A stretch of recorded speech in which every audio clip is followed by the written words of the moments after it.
መናፍቃን ከሙስሊሙ ጎን ቆመው አብሮነታቸውን ማሳየት ሲገባቸው ምንም ዓለማዊ ጉዳት እንዳይደርስባቸው ሲሉ በተቃራኒው ጠላትን ተወዳጁ። ይህንንም በማድረግ ራሳቸውን ከጥቃት ማዳንንና ክብርን መጎናጸፍን ፈለጉ። በእርግጥ ተግባራቸው በእጅጉ ይገርማል፣ ይደንቃል። ክብርን ከጠላት ቢገባቸው ክብር የሚገኘው ከአላሁ ሱብሓነሁ ወተዓላ ዘንድ ብቻ ነበር። ይህንኑ አስመልክቶ አላሁ ሱብሓነሁ ወተዓላ ስለ መናፍቃኑ እንዲህ ብሏል። ለእነዚያ ከአማንያን ሌላ ከሃዲያንን ረዳቶቻቸው አድርገው ለያዙት መናፍቃን ከእነርሱ ዘንድ ክብርን ይሻሉን? ክብር ሁሉ የአላህ ብቻ ነው። ሱረቱ ኒሳ ቁጥር 139። መናፍቃን ከጠላት ጋር ለመወዳጀት የቻሉትን ሁሉ ይጥራሉ። ምናልባት ከጠላት አንዳች ጥቃት ቢከፈት አሊያም ጠላት የበላይነትን ቢቀዳጅ እነርሱ ላይ ምንም እንዳይደርስባቸው ይሻሉ። ገና ለገና መጥፎ ሁኔታ ይገጥመናል ብለውም ይሰጋሉ። ስለሆነም ወደ ጠላት አጋርነትና ወዳጅነት የሚያቃርቧቸውን ተግባራት ለመፈጸም ይራወጣሉ። ለዚሁ ሲሉም በየትኛውም ጸረ ኢስላም ተግባራት ላይ ከመሰማራት ወደ ኋላ አይሉም። ይህንኑ የመናፍቃን ሁኔታ አላሁ ሱብሓነሁ ወተዓላ እንዲህ ገልጿል። እነዚያ ልቦቻቸው ውስጥ በሽታ ያለባቸው ወገኖች የእነርሱ አጋርና ወዳጅ ለመሆን ሲራወጡ ታያለህ። ጊዜው ተለውጦ መጥፎ አጋጣሚ እንዳያስከትልብን እንሰጋለን ይላሉ። ሱረቱል ማኢዳ ቁጥር 52። ለዚህ ማሳያ የሚሆነን የነ አብዱላህ ኢብኑ ኡበይን ተግባር መመልከት ይቻላል። የአላህ መልእክተኛ ሰለላሁ ዐለይሂ ወሰለም ወደ መዲና በተሰደዱና ኢስላምን ማስፋፋት በጀመሩበት ጊዜ የመካ ጣዖታውያን ለአብዱላህ ኢብኑ ኡበይ ደብዳቤ ጻፉለት። የአላህ መልእክተኛና ሙሃጅሮችን እንዲዋጉ አሊያም ከመዲና እንዲያባርሩም ጠየቁት። ካልሆነ ግን እነርሱ እንደሚወጓቸው ዝተው ጻፉለት። የደብዳቤው መልእክት እንዲህ የሚል ነበር። ወገኖቻችንን አስጠግታችኋል፣ በአላህ እንምላል።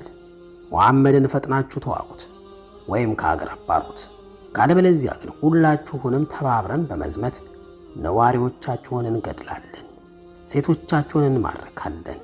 ይህን ጊዜ አብዱላህ ኢብኑ ኡበይ በደረሰው ደብዳቤ መሰረት ተግባራዊ እርምጃ ለመውሰድ ተንቀሳቀሰ። ጥቃት ሳይደርስ በፊት የቻለውን ጸረ ኢስላም ተግባራት ለማድረግ ተራወጠ። እርሱን የተቀበሉት መዲናውያን ተሰባሰቡለት። ነቢዩም ሰለላሁ ዐለይሂ ወሰለም መረጃው ሲደርሳቸው ወዲያውኑ ወደ ተሰባሰቡት መዲናውያን በፍጥነት አቀኑ። እንዲህም አሏቸው፣ የቁረይሾች ዛቻ እንዳስደነገጣችሁ ተረድቻለሁ። እናንተ በራሳችሁ ላይ ልታደርሱ ካሰባችሁት ጥፋት የበለጠ እነርሱ ሊያደርሱባችሁ አይችሉም። ልጆቻችሁንና ወንድሞቻችሁን ለመዋጋት እየተዘጋጃችሁ ነው። የመልእክተኛውን ንግግር ሲሰሙ የተሰባሰቡትም ተበታተኑ። አብዱላህ ኢብኑ ኡበይም የባልንጀሮቹን የስሜት መቀዛቀስ ሲመለከት የጦርነት ሐሳቡን ሰረዘው። ሆኖም ግን ውስጥ ውስጡን ቁረይሾችን መርዳቱን አላቆመም። መናፍቃን ከጸረ ኢስላም ኃይላት ጋር ወዳጅነታቸውን ለማጥበቅ ሁሌም እንደተራሯጡ ነው። በመልእክተኛው ሰለላሁ ዐለይሂ ወሰለም የህይወት ዘመን የነበሩትም መናፍቃን በወቅቱ የሙስሊሞች ጠላት የነበሩት አይሁዶችና የመካ ቁረይሾች መልእክተኛውን ሰለላሁ ዐለይሂ ወሰለም ለመግደል እያሴሩ እንኳን መናፍቃኑ ለነርሱ ያላቸውን ወዳጅነትና ድጋፍ ያሳዩ ነበር። በአንድ ወቅት ነብዩ ሰለላሁ ዐለይሂ ወሰለም ከበኑ ነዲር አይሁዶች ጋር ደርሰውት በነበረው ስምምነት መሰረት የደም ካሳ ሊቀበሉ ወደ መንደራቸው አቅንተው ነበር። ነብዩም ሰለላሁ ዐለይሂ ወሰለም ጉዳያቸው እስኪፈጸም ድረስ እንዲቀመጡ ነገሯቸው። ተቀመጡ። እነርሱ ግን ነብዩን ሰለላሁ ዐለይሂ ወሰለም ለመግደል መወያየት ጀመሩ። ይህን ድንጋይ ወደ ላይ ወስዶ ከሙሐመድ አናት ላይ ማን ይልቀቀው ተባባሉ። ይህን ጊዜ መልአኩ ጅብሪል ዐለይሂ ሰላም የእነርሱን ሴራ ለመልእክተኛው ሰለላሁ ዐለይሂ ወሰለም አሳወቃቸው። እርሳቸውም ተነስተው ከዚያ ሄዱ። የአይሁዶች ተንኮልና ሴራ በዛ። በተደጋጋሚ ስምምነታቸውን እያፈረሱ ሙስሊሞችን ለመጉዳት ይሞክሩ ነበር። መልእክተኛውም ሰለላሁ ዐለይሂ ወሰለም ከዚህ በላይ መታገስ አልፈለጉም። ወደ አይሁዶቹ ሙሐመድ ቢን መስለማህን ረዲየላሁ አንሁ ልከው ከመዲና ውጡ፣ ከእኔ ጋር መኖር አትችሉም፣ 10 ቀናትን ሰጥቻችኋለሁ፣ ከዚያ በኋላ በመዲና የማገኘውን አይሁድ እገድላለሁ የሚል መልእክት አደረሱ። አይሁዶች መዲናን ከመልቀቅ ውጪ ሌላ አማራጭ አልነበራቸው። ናም ለመልቀቅ ሲዘጋጁ ቆዩ። በመሃል ግን ወዳጃቸው ሙናፊቁ አብዱላህ ኢብኑ ኡበይ ባላችሁበት ጸንታችሁ ራሳችሁን ተከላከሉ፣ ሀገራችሁን አትልቀቁ፣ ከምሽጋችሁ ገብተው ስለናንተ የሚፋለሙና የሚሰዉ 2000 ወታደሮች አሉኝ፣ የበኒ ቁረይዟህና የገጥፋን ወዳጆቻችሁም ይረዳችኋል ሲል መልእክት ላከ። አይሁዶቹ በደረሳቸው መልእክት ተበረታቱ። በራስ መተማመን ስሜታቸውም ጨመረ። ራሳቸውንም ለመከላከል ወሰኑ። የአይሁዶቹ መሪ ሁየይ ኢብኑ አኽጠብ ከመናፍቃኑ መሪ በተገባለት ቃል ላይ ሙሉ እምነት አደረበት። ለነቢዩም ሰለላሁ ዐለይሂ ወሰለም ሀገራችንን ትተን አንሰደድም፣ የፈለግከውን አድርግ ሲል መልእክት ላከላቸው። ጦርነቱም ተጀመረ። በኒ ነዲሮች ወደ ምሽጎቻቸው ገብተው ቀስት አስወነጨፉ። አይሁዳውያን የሆኑት በኒ ቁረይዟዎች ሊያግዟቸው አልፈቀዱም። የመናፍቃኑ አለቃ ቃሉን አጠፈ። ገጥፋኖችም በቃላቸው ሳይገኙ ቀሩ። ነቢዩም ሰለላሁ ዐለይሂ ወሰለም አይሁዶቹን ከበው ቆዩ። አይሁዶቹ አማራጭ ሲያጡ እጃቸውን ሊሰጡ ተስማሙ። ነቢዩም ሰለላሁ ዐለይሂ ወሰለም እንዲሰደዱ ፈቀዱላቸው። በዚሁ በመናፍቃን ተግባር ምክንያት አላሁ ሱብሓነሁ ወተዓላ ቀጣዩን የቁርአን አንቀጽ አወረደ። ሙሐመድ ሆይ የመናፍቃንን ሁኔታ አስተዋልክን? ከመጽሐፉ ባለቤቶች ለእነዚያ ለካዱት ወንድሞቻቸው ከአገር ብትባረሩ አብረናችሁ እንወጣለን፣ እናንተም በሚጎዳ ጉዳይ ማንንም ፈጽሞ አንታዘዝም፣ ብትወጉ እንረዳችኋለን ይላሉ። እነርሱ ውሸታሞች መሆናቸውን አላህ ይመሰክራል። ሱረቱል ሐሽር ቁጥር 11። መናፍቃኑ ለአጋራቸው አይሁዶች እንኳ በቃላቸው ሳይገኙ ቀሩ። ሁሌም ይህ መለያ ባህሪያቸው ነው። መጀመሪያውኑ ከጠላት የሚወግኑት ዓለማዊ ጥቅሞቻቸውን ለማስጠበቅና አንዳች ነገር እንዳይደርስባቸው አለመው ነው። ስለሆነም ከየትኛውም ወገን ጎን ቆመው ዋጋ መክፈልን አይሹም። ከላይ በጠቀስነው ታሪክ እንዳየነው መናፍቃኑ ቢያንስ በቃል ደረጃ የወገኑት ከአይሁዶች ጋር ነበር። በሚስጥርም ደብዳቤ ጻፉላቸው። ይህ ለነቢዩ ሰለላሁ ዐለይሂ ወሰለም ካላቸው ጥላቻ የመነጨ ነበር። ሆኖም በጭራሽ ዋጋ ለመክፈል ዝግጁ አልነበሩም።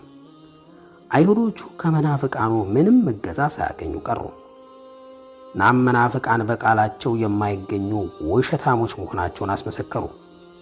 አላሁ ሱብሓነሁ ወተዓላ ክስተቱን እንዲህ በቁርአን ገልጾታል። ቢባረሩ አብሯቸው ከሀገር አይወጡም፣ ቢወጉም አይረዷቸውም፣ ቢረዷቸውም ያፈገፍጋሉ፣ በሽሽት ጀርባቸውን ወደ ኋላ ያዞራሉ። ስለዚህ አይሁዶች ከመናፍቃን ምንም እገዛን አያገኙም። ሱረቱል ሐሽር ቁጥር 12። መናፍቃኑ አይሁዶች ተበረታተው መልእክተኛውን ሰለላሁ ዐለይሂ ወሰለም እንዲወጉ ለማድረግ ጣሩ። ይህንኑ ቃላቸውን አምነው ለውጊያ ሲነሱ ቃላቸውን አጠፉባቸው። በውጊያም እንደማይሳተፉ አሳዩ። አማራጭ ያጡት በኒ ነዲሮች ወደ ኸይበርና ሻም ተበታተኑ። ይህንኑ ሰይጣናዊ የመናፍቃን ባህሪ አላሁ ሱብሓነሁ ወተዓላ ከሰይጣን ጋር አመሳስሎ እንዲህ ይገልጸዋል። እንደ ሰይጣን የሰው ልጆችን እንዳታለለው መናፍቃንም አይሁድ ወንድሞቻቸውን አታሏል።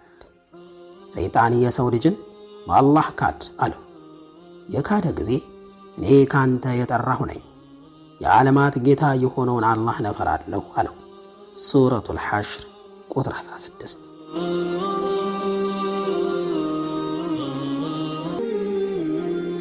አይሁዶችን መናፍቃኑ ለውጊያ አነሳሷቸው። በተነሳሱና መልእክተኛውን በገጠሙ ጊዜ ግን በነፍሳቸው እኛ ውጊያ እንፈራለን፣ ከእናንተ ጋር በመዋጋቱ የለንበትም ብለው ቃላቸውን አጠፉ። አይሁዶቹ ግን ችለው ነቢዩን ቢወጉ መናፍቃኑ ደስተኛ ይሆኑ ነበር። መናፍቃን ከጸረ ኢስላም ኃይላት ጋር ለመወዳጀት ሁሌም እንደተጣጣሩ ነው። አጋርና ወዳጅነታቸውን መስዋዕትነት እስካላስከፈላቸው ድረስ በተግባር ይገልጻሉ። በጦርነት ከመሳተፍ አሊያም ሌላ ዋጋ ከሚያስከፍል ውጪ ባሉ አማራጮች ሁሉ ይሳተፋሉ። የመናፍቃኑ አለቃ አብዱላህ ኢብን ኡበይ ከአይሁዶች ጋር ስለነበረው ወዳጅነት የሚያመላክተንን አንድ ሌላ ክስተት እንይ። የበኒ ቀይኑቃዕ አይሁዶች መልእክተኛውንና ተከታዮቻቸውን በተደጋጋሚ ተናቆሱ ነበር። ይህን ጊዜ የአላህ መልእክተኛ ሰለላሁ ዐለይሂ ወሰለም በሸዋል ወር አጋማሽ 2ኛ ዓመተ ሂጅራ ላይ ከበቧቸው። ለ2 ሳምንታትም እንደከበቧቸው ቆዩ። በወቅቱ ገና ሰለምኩ ካለ 1 ወር እንኳን ያላለፈው አብዱላህ ኢብኑ ኡበይ ጣልቃ ገባ። ነብዩ ሰለላሁ ዐለይሂ ወሰለም ለአይሁዶቹ ይቅርታን እንዲያደርጉላቸው መወትወት ጀመረ። ሙሐመድ ሆይ ለወዳጆቼ በጎዋል ይል ነበር። መልእክተኛው ሰለላሁ ዐለይሂ ወሰለም ግን ቸል አሉት። ደጋግሞ ቢጠይቃቸውም ምላሽ ሳይሰጡት ከአጠገቡ ዞር ሊሉ ሲሞክሩ በለበሱት የጦር ልብስ ኪስ አንገትጌን እጁን አስገብቶ ያዛቸው። እርሳቸውም ልቀቀኝ አሉት። ፊታቸው በቁጣ ጠቆረ። ሆኖም አልለቀቃቸውም። ወየውልህ ልቀቀኝ አሉት። አሁንም ሳይለቃቸው ቀረና ለወዳጆቼ በጎ እስክትወል ድረስ አልለቅህም። ጦሩር ያለበሱ 400ና ጦሩር ለባሽ 300 ሆነው በቅርብም ከሩቅም ከጠላት ጥቃት ሲከላከሉኝ የቆዩ ወዳጆቼን በአንድ ቀን ልታጭዳቸው ፈለክን? በአላህ እምላለሁ ነግበኔ የምል ሰው ነኝ። ነቢዩም ሰለላሁ ዐለይሂ ወሰለም ሰለምኩ ካለ ገና ወር ላላለፈው ለዚህ ሰው የአይሁዶችን ጉዳይ በኃላፊነት ሰጡት። አይሁዶች በሰላም መዲናን እንዲለቁና በአቅራቢያዋም እንኳ እንዳይሰፍሩ አዘዙ። እነርሱም ወደ ሻም ሸሹ። መናፍቃኑ አይሁዶችን ምን ያህል እንደሚወዱ ይህ ክስተት አመላካች ነው። የመናፍቃኑ አለቃም አይሁዶቹን በተደጋጋሚ ወዳጆቼ በማለት የአላህን መልእክተኛ ሰለላሁ ዐለይሂ ወሰለም አላስኪድ በማለት እስከሚያስ ደረሰ። መልእክተኛውንም አስቆጣ። ከጠላት ጋር ሆነው በሙስሊሞች ላይ ይዶልታሉ።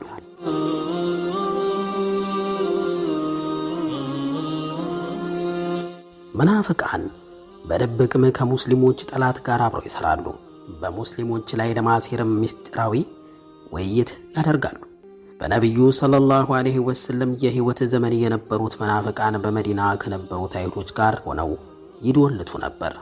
አንዳቸውም በጋራ ጠላታቸው አድርገው በያዟቸው ሙስሊሞች ላይ ማሴር፣ ጥላቻቸውን የሚያንጸባርቁ ተግባራትን መፈጸምና መልእክተኛውን ሰለላሁ ዐለይሂ ወሰለም መቃረን ነበር።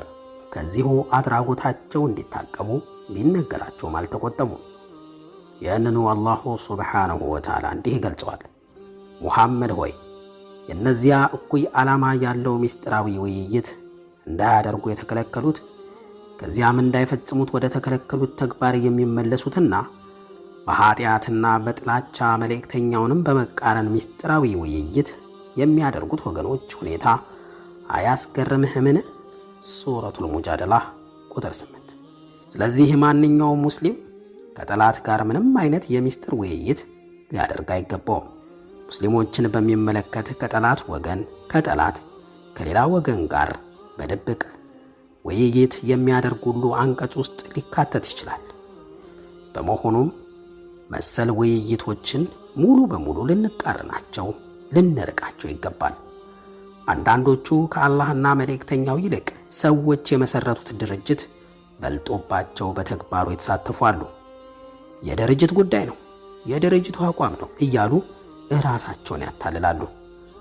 አብዛኞቹ መጀመሪያ ላይ ሙስሊሙን እጠቅማለሁ፣ ራሴንም አድናለሁ በሚል ይጀምሩና የተዘጋባቸውን መረበጣት ሰው መውጣት ይሳናቸዋል። በመሆኑም ኢስላምንና ሙስሊሞችን በሚጎዱ ተግባራት ይዘፈቃሉ። የለየላቸው ሙናፊቅ የሆኑ ብዙዎች ናቸው። መናፍቃን በአንድ በኩል ሙስሊም እንደሆኑ ይናገራሉ፣ በሌላ በኩል የአላህን መልእክተኛ ሰለላሁ ዐለይሂ ወሰለም ለመቃረን ከአይሁዶች ጋር ወግነው ምስጢራዊ ውይይት ያደርጋሉ። ይህንኑ በምስጢርነት በልቦቻቸው ይዘው ከአማኞች ተመሳስለው በመካከላቸው ይገኛሉ። መልሰው አላሁ ሱብሓነሁ ወተዓላ ይህንኑ በልቦቻቸው የቋጠሩትን ሴራ እንዳያጋልጥባቸው ይሰጋሉ። አላህ ግን ስጋት ውስጥ የከተታቸው መጋለጥ እንዳይደርስባቸው ያደርጋል። መናፍቃኑንም እንዲህ ይላቸዋል። መናፍቃን ልቦቻቸው የቀመሯቸውን እኩይ ሐሳቦች የሚነግራቸው ምዕራፍ እንዳይወርድ ዘወትር ይሰጋሉ። ቀልዱ፣ አላህ ይፋ እንዳይሆን የምትሰሩትን ምስጢር ሁሉ ይፋ ያውጣል በላቸው። ሱረቱ ተውባ ቁጥር 64። በነቢዩ ሰለላሁ ዐለይሂ ወሰለም የሕይወት ዘመን መናፍቃን ምስጢራዊ ውይይት በማድረግ ያሲሩ ነበር። ተሰባስበውም ይወያዩ ነበር። ቡኻሪና ሙስሊም እንደዘገቡት በአንድ ወቅት የአላህ መልእክተኛ ሰለላሁ ዐለይሂ ወሰለም ሰዕድ ኢብኑ ዑባዳን ለመጠየቅ አህያ እየጋለቡ በመናፍቃኑ ስብሰባ አጠገብ አለፉ። የመናፍቃኑ አለቃ አብዱላህ ኢብኑ ኡበይ ማንነቱ እንዳይታወቅ ፊቱን በጨርቅ ሸፈነና አትውረሩን አለ። መልእክተኛውም ሰለላሁ ዐለይሂ ወሰለም ቁርአን እየቀሩ ነበር። መልእክተኛው ቁርአን እየቀሩ በሚስጥራዊ ውይይት ማካሄጃ ስፍራ በማለፋቸው አብዱላህ ኢብኑ ኡበይ ተናደደ። ከቤትህ ተቀመጥ፣ ስብሰባችንን አታወክ በማለት ተናገራቸው። ይገርማል። ቁርአን ሲቀራ መናፍቃን ይታወቃሉ። መልእክተኛው ሰለላሁ ዐለይሂ ወሰለም ቁርአን እየቀሩ ሲያልፉ መናፍቃንን ቁርአኑ አወካቸው። ለዚህም ነው በቻሉት መንገድ ሁሉ የቁርአን ማዕከላትንና መምህራንን ለማዳከም የሚጣጣሩት፣ ለማሰናከልም የሚተጉት። መናፍቃኑ ከሰዎች እየተደበቁ በሚስጥር በተለያዩ ጸረ ኢስላም አጀንዳዎች ላይ ይወያያሉ። የቱንም ያህል ከሰዎች ቢደበቁና በሰዋራ ስፍራ ተሰባስበው ቢያሴሩም አላሁ ሱብሓነሁ ወተዓላ እያንዳንዷን እንቅስቃሴዎቻቸውን ያያል፣ የሚናገሩትን ሁሉ ያደምጣል። ይህንኑ አላሁ ሱብሓነሁ ወተዓላ ሲገልጽ እንዲህ ብሏል። ከሰዎች ይደበቃሉ፣ ከአላህ ግን መደበቅ አይቻላቸውም። በሌሊት እርሱ የማይወደውን ነገር በሚነጋገሩበት ወቅት አብሯቸው ነበር። አላህ የሚሰሩትን ሁሉ ያካበበ ሁሉንም አዋቂና ተቆጣጣሪ ነው። ሱረቱ ኒሳ ቁጥር 108። አላሁ ሱብሓነሁ ወተዓላ ሁሉን አዋቂ ጌታ ነው። ሌላው ቀርቶ እያንዳንዷ ነፍስ የምታስበውንም ጭምር ያውቃል። ግና መናፍቃን ስለ አላሁ ሱብሓነሁ ወተዓላ ያላቸው ዕውቀትና ግንዛቤ አናሳ ነው። ይህንኑ አላሁ ሱብሓነሁ ወተዓላ እንዲህ ይገልጸዋል። አላህ ድብቅ ሐሳባቸውን ምስጢራዊ ውይይቶቻቸውንም የሚያውቅና ሩቅ ምስጢሮችንም ሁሉ አዋቂ መሆኑን አላወቁምን? ሱረቱ ተውባ ቁጥር 78። አላሁ ሱብሓነሁ ወተዓላ ሁሉን አዋቂና በየትኛውም ሁኔታ ፈጽሞ ሊያመልጡት የማይችሉት አምላክ ነው። ሰሚም ተመልካችም ነው። ስለ ራሱ ሲናገር እንዲህ ይላል። ሩቅንም ቅርቡንም አዋቂ ታላቅና ልዑል አምላክ ነው። ከእናንተ ውስጥ ቃሉን ዝቅ ያደረገ ከፍ ያደረገውም በሌሊት የተደበቀም በቀን በግልጽ የሚጓዝም ከእርሱ ዘንድ እኩል ነው። ሱረቱ ራዕድ ከቁጥር 9 እስከ 10። መናፍቃኑ በሚስጥር ይወያዩ የነበሩት ኢስላምንና ሙስሊሞችን ለማዳከም ኃጢአት ለመፈጸም ነበር። ኩያም በመሆናቸው የሚከተሉትም የሰይጣን ጎዳና ነው። ሰይጣን ደግሞ ሁሌም ዓላማው እኩይ ነው። አላሁ ሱብሓነሁ ወተዓላ እንዲህ ይለናል። እኩይ ዓላማን ያዘለ ምስጢራዊ ውይይት ከሰይጣን ነው። እነዚያ ያመኑት ሰዎች ያዝኑ ዘንድ እንዲፈጸም ያደርጓል። ሰይጣን አማኞችን በአላህ ፈቃድ ቢሆን እንጂ ቅንጣት አይጎዳቸውም። አማኞች በአላህ ብቻ ይመኩ። ሱረቱል